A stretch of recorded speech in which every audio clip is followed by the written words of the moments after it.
নিঃসঙ্গতা হলো এমন একটা শব্দ যা শুনলেই আমাদের মনে ভেসে ওঠে একাকিত্বের ছবি। কিন্তু আসলে নিঃসঙ্গতা মানে একা থাকা নয়, বরং এটি এমন একটি অবস্থা যেখানে তুমি নিজের ভিতরের কণ্ঠস্বরকে শুনতে পাও। যখন তোমার বাইরের কোলাহল থেমে যাবে, তখনই জেগে উঠবে তোমার ভেতরের চিন্তা। তুমি যখন একা বসে ভাবো, তখনই ইউনিভার্স তোমার সঙ্গে কথা বলে।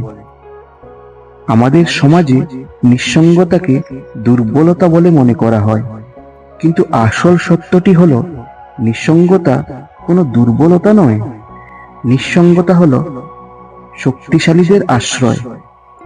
এটা সেই সময় যখন মানুষ তার নিজের মনকে পরিষ্কার করে, চিন্তার গভীরে ডুব দেয় আর নিজের সত্যিকারের পরিচয়কে আবিষ্কার করে। যখন তুমি একা থাকো, তখন তুমি আর সমাজের অভিনয়ের মধ্যে থাকো না।